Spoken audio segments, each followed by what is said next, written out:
everybody, just a real quick 7-minute bonus episode of The Exchange for you. Todd and Mark talking about the availability of Brazilian coffee right now.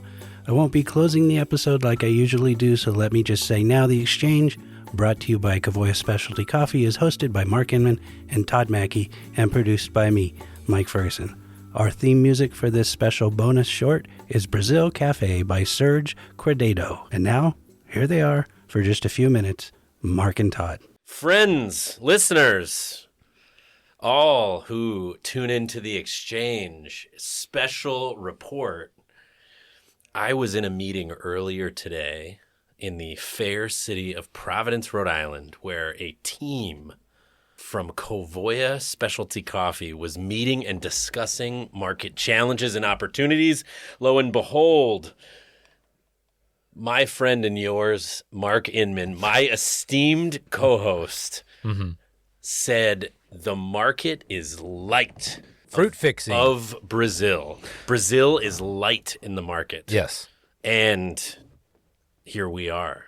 Yeah, here we are. Letting everyone know that the market is light in Brazil, or Brazil is light in the marketplace. So what is it? Why is it worth us burning the proverbial midnight oil? We are here after hours, like the old days, sitting in the podcast studio in Providence, Rhode Island, downtown, to let the people know what's happening. Yeah, breaking Mr. news.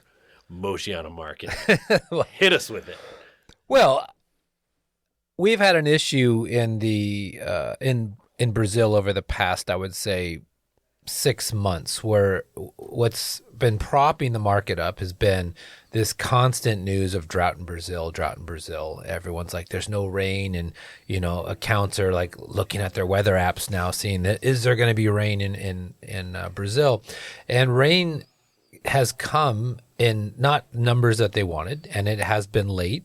And once the rain started happening, everybody thought the market was going to drop. We were all good, and we're off to the races. And then the rains came, and they're like, well, maybe the rains are too late, and maybe the cherries aren't going to develop, and what they call fruit fixing.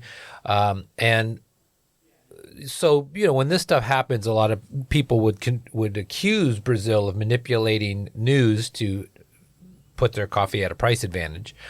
But that is not the case. There is an actual real situation with the harvest being a lot lower than the projected. I mean, they went from like 64 million bags to 63 and now 60, and they're saying even that is an ambitious goal.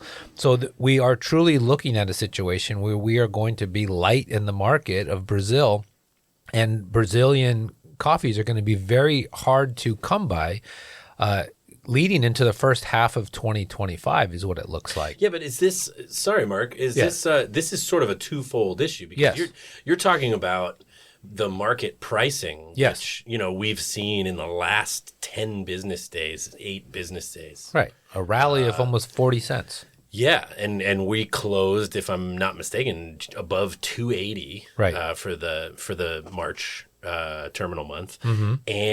But you're talking about flowering and fruit fixation on the 25-26 crop that's driving the price up, and what that's doing is 24-25. I mean, they're shipping now.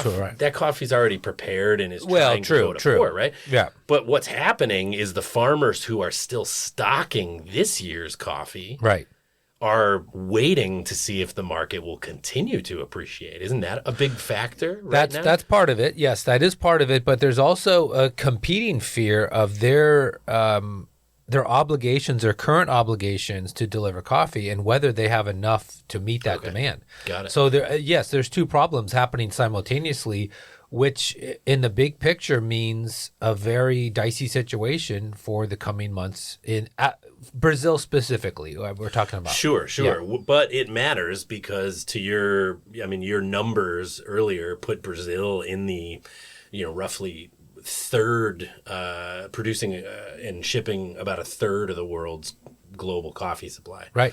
So, one other compounding issue right now is that the Port of Santos is as backed up as it's ever been. Yes. And so while there is a lot, let that one sink in, a lot of coffee Not at a lot, the port. but a lot. Many lots Yeah. of coffees awaiting shipment at the port. So It much is so that people like us, Kovoya, had commissioned their own ships to move it. That's full ships taking full loads. Yes. Right.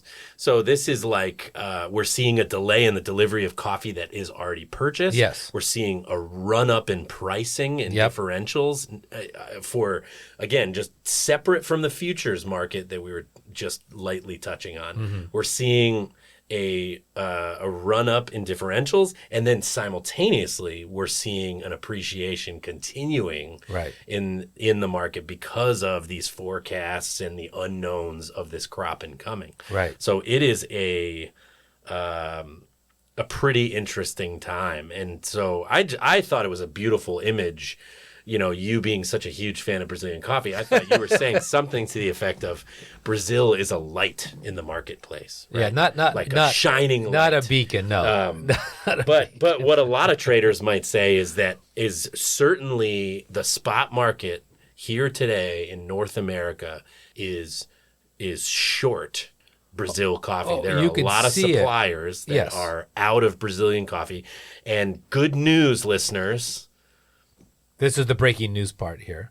I'll let you say. Oh, that Kovoya, we happen to have Todd had his crystal ball. Whoever buys the Mojana before I came aboard had their crystal ball in hand, and we bought a significant amount of Brazilian coffee of various grades that were shipped and arrived and are sitting in port or in warehouse at this point. in warehouse, ready to And go. ready to go Ready to in move. a very light market. So, listener, do not fear out there. If you're calling around or your shipment's late, that you have bought a container of coffee and you're finding out, yes, it was supposed to be here in December. Now we're looking at February, March. There are alternatives. There are places to turn to find supply. We happen to be one of those suppliers. Yeah, that said, we are motivated to push through this stock as we also are in the fortuitous position that we Right. have new crop legitimately on the water. So we are not only in a good position today, but we will be in a good position next month. So we are a motivated seller.